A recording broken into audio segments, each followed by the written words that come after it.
ఒకటి మాత్రం నిజం చెప్తున్నా నేను, ఎందుకంటే మంచి చేసేటోని ఎవడైనా సరే నువ్వు చెడ్డవాడివి లేదా నువ్వు మంచి చేసినా కూడా అంటే 10 సార్లు నువ్వు మంచి చేసి ఒక్కసారి మంచి చేయకపోతే నేను చెడ్డవాడి కిందనే జమ చేస్తుంది ఈ సమాజం.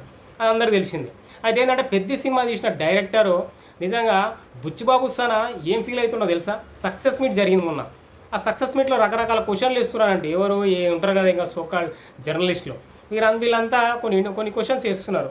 అసలు ఏంది నువ్వు అందరినీ అది నార్త్ వాళ్ళని పెట్టినావు, తెలుగులో నీకు దొరుకుతలేరా అని చెప్పేసి. కానీ సింపుల్ చెప్పాలంటే ఒకటే, అది అలా బిజినెస్ పాయింట్ లెవెల్లో తీయాలనుకుంటున్నారు, తీసిరు. దాంట్లో తప్పేముంది? అదొక్కటి ఆయన స్ట్రాంగ్ అయిపోలేకపోతున్నాడు ఆన్సర్, అంటే ఎలా రిసీవ్ అవుతుందో జనాలకి అని చెప్పేసి. అండ్ ఇంకొకటి ఏంటంటే నెక్స్ట్ మీరు ఇలాంటి సినిమా తీస్తారా అని చెప్పేసి కూడా అడిగారు. అంటే ఈసారి అంటే ఫస్ట్ సినిమాలో దానికి కోయడం, తర్వాత ఈ సినిమాలు వచ్చేసి కాలు తీసేయడం, నెక్స్ట్ సినిమా మరి చేతి తీసేస్తారా తల తీసేస్తారా అని మాట్లాడారు, అంటే వ్యంగ్యంగా మాట్లాడారు ఆయన. సో తాను నిజంగా చాలా చాలా డిసప్పాయింట్ అయినారని చెప్పొచ్చు ఈ సినిమా. ఎందుకు అంటే అనుకున్నంత రీచ్ కాలేకపోయింది. కానీ ఓకే, అంటే 1000 కోట్లు కొడుతుంది అనుకున్న సినిమా జస్ట్ అది 400 దగ్గర ఆగిపోయింది. 400 చేంజ్ ఇంకా రన్నింగ్ అవుతుంది. కానీ ఒక మంచి మెసేజ్ చేస్తే ఎవరు చూడలేరు. కానీ ఈసారి మాత్రం నన్ను చెడగొట్టిరు. కమర్షియల్ సినిమా చేసి చూస్తా, ఓన్లీ డబ్బు కోసమే తీస్తా, నేనేందో ప్రూవ్ చేస్తా.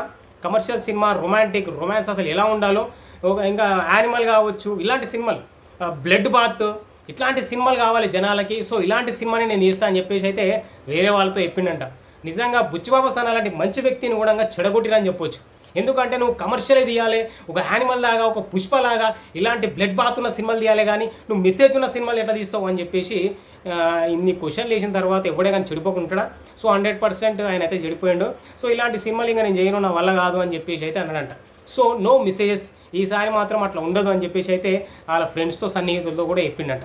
ఎనివే నిజంగా మంచి బుచ్చిబాబు లాంటి ఒక మంచి రైటర్, మంచి మెసేజ్లు ఇచ్చే సినిమా తీసిండు. అయినా కూడా ఆయన ఒక మచ్చలాగా ఉండిపోయిందని చెప్పొచ్చు. అంటే ఇంకా అన్ని మాటలు అన్న తర్వాత ఎవడు చేస్తాడబ్బా?